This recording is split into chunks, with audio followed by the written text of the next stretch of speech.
Do you find yourself pulling away or feeling less caring toward your aging parent?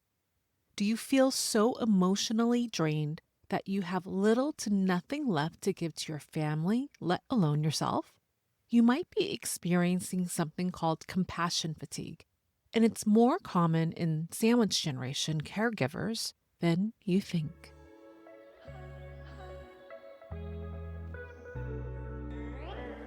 Welcome to the Mindful Midlife Mom, helping mentally exhausted moms carrying the weight of raising kids and aging parents find calm in the chaos and reclaim themselves while caring for everyone else.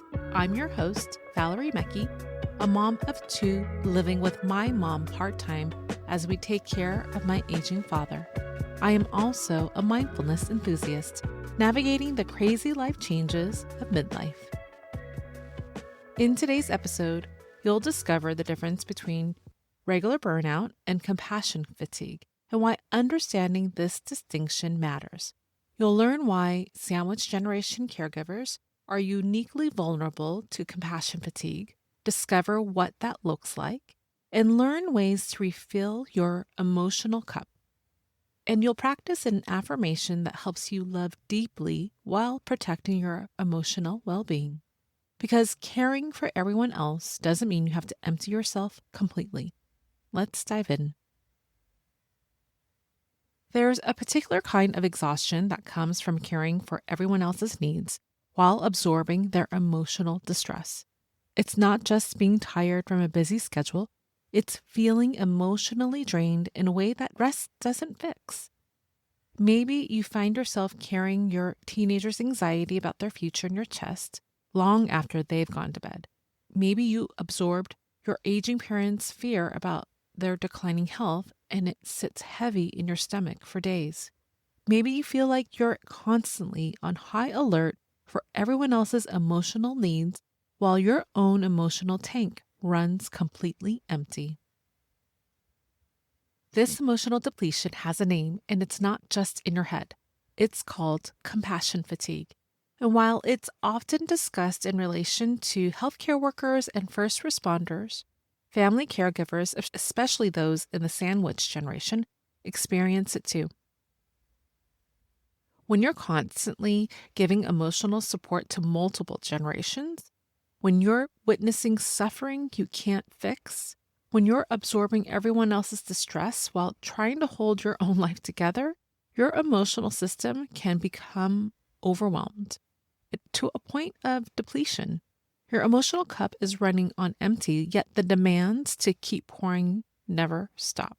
You might think, but I'm just being a good mom and a daughter. That's what families do. And you're right, that is what families do. But that doesn't mean the emotional toll isn't real or that you should just push through it without understanding what's really happening.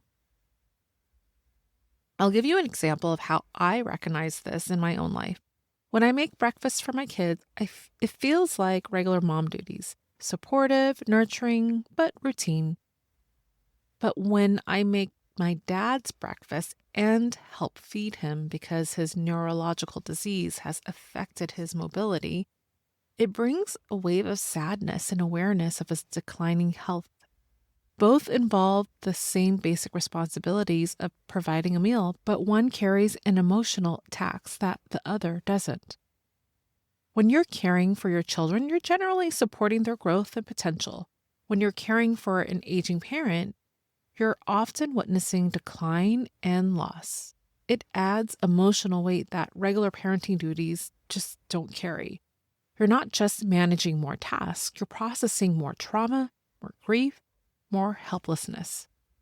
World-renowned traumatologist Charles Figley, who referred to compassion fatigue as the cost of caring, defined it as the deep physical, emotional, and spiritual exhaustion that can result from working day to day into intense caregiving environment.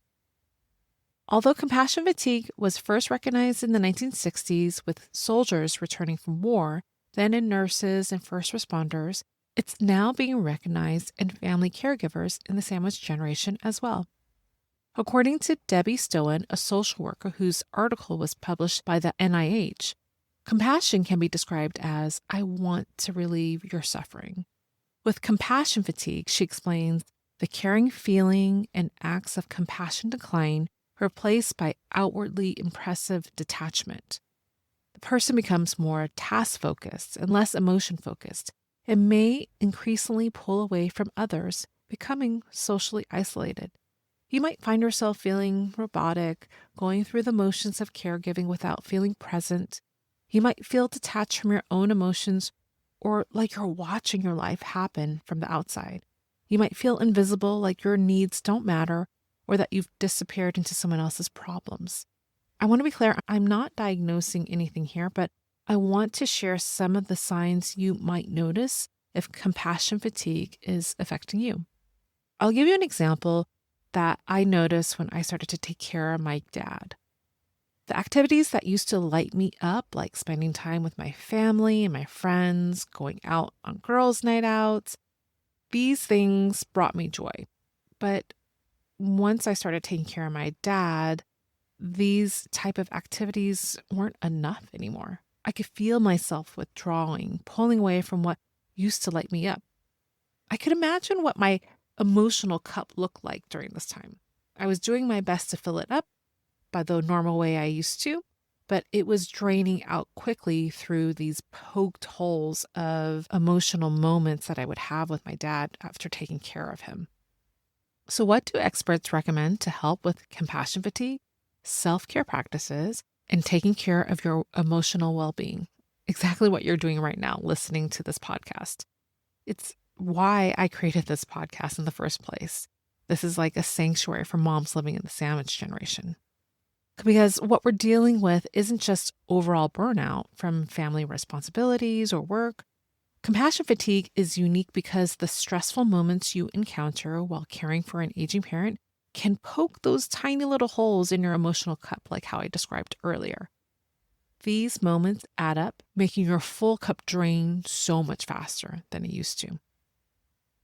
What made the difference for me was starting to lean into mindfulness moments immediately after caring for my dad. Instead of just trying to fill my cup up with the same old activities, I had to learn to patch those holes first through intentional emotional processing right after caregiving moments. This looked like for me taking 5 minutes for breathing exercises after helping him with meals or stepping outside for fresh air after difficult appointments. Small moments of mindfulness that can help prevent the emotional residue from creating more holes in my cup. I want to share this again with care. I'm not a therapist or a professional counselor, just a friend sharing what has helped me through the past few years. So with that being said, let's practice an affirmation that really helped me maintain my love while filling up my emotional cup. Because you can't pour into others without filling up with peace and joy for yourself first. Find a comfortable position where you won't be disturbed. Set your feet flat on the floor or lie down if it feels more comfortable to you. Begin to slowly close your eyes, or if it feels more comfortable, soften your gaze forward. Take a deep breath in through your nose and slowly exhale all the air out through your mouth, releasing any emotional weight you've been carrying from today's caregiving. Take another deep breath in and out, letting go any guilt about needing to care for your own emotional well-being. I'll begin by reciting today's affirmation twice. As you listen, imagine someone writing this affirmation down on a whiteboard or writing it down for yourself. This will help with memorization, so let's begin. I am giving myself this time and space to let peace and joy fill my heart again. I am giving myself this time and space to let peace and joy fill my heart again. Now, I'll repeat it again, and this time, say it out loud to yourself, letting your own voice give you this permission. I'm giving myself this time and space to let peace and joy fill my heart again.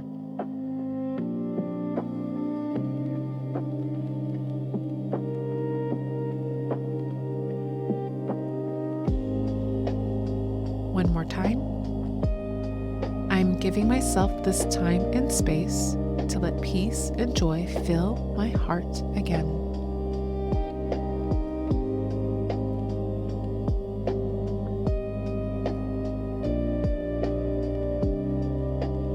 Now imagine yourself doing something that brings you joy for a little self-care moment.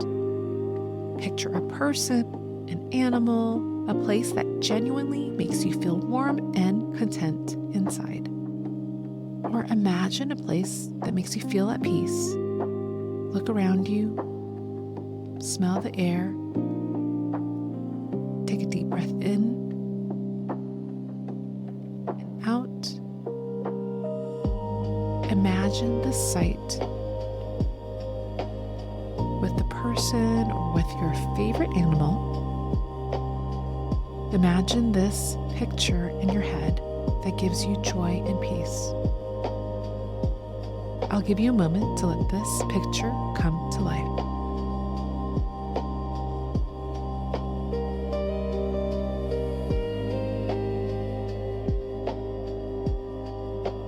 I am giving myself this time and space to let peace and joy fill my heart again.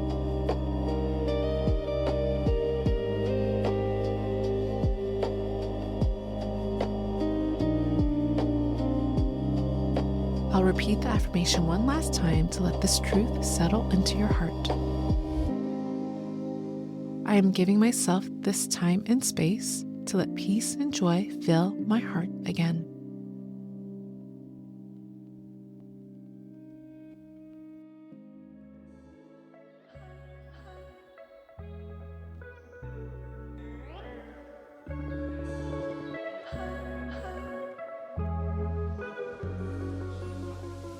When you're ready, slowly open your eyes if you had them closed, and if it feels comfortable to you, place your hand over your heart to seal in this moment with self-love and care. You just gave yourself permission to recognize that your emotional well-being matters even while caring deeply for others, because you can't pour from an empty cup.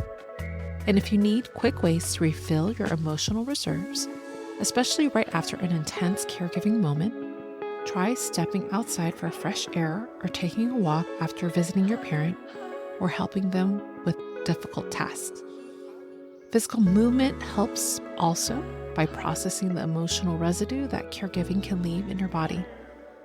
You can also use the 4 release methods we covered in episode 121 when the emotional weight feels too heavy. Remember, you can have a screaming session, a crying session, movement session, or even brain dump journaling session to help move those feelings through your system instead of storing them inside. I'll add the link to this episode in the show notes. Practice the emotional fill-up after giving emotional support by doing something that genuinely brings you joy or peace, even if it's just listening to one favorite song or looking at a photo that makes you smile. Now that you have a better understanding of what compassion fatigue is, remember this isn't about diagnosing yourself. It's about having the language and tools to help you navigate this challenging season. If you're experiencing persistent symptoms that interfere with your daily functioning or feeling overwhelmed, please consider reaching out to a mental health professional. If you know another sandwich generation caregiver who might be experiencing compassion fatigue, share this episode with them. Sometimes we need language for what we're feeling and practical tools to protect our emotional well-being while caring for everyone else. Thank you for spending this time and space with me, and more importantly, thank yourself for showing up for yourself, because every moment you dedicate to being mindful is a step towards a more fulfilled and vibrant life. Keep embracing your midlife journey with an open heart, and remember, you're not alone in this. I look forward to our next mindful gathering. I'll talk to you soon.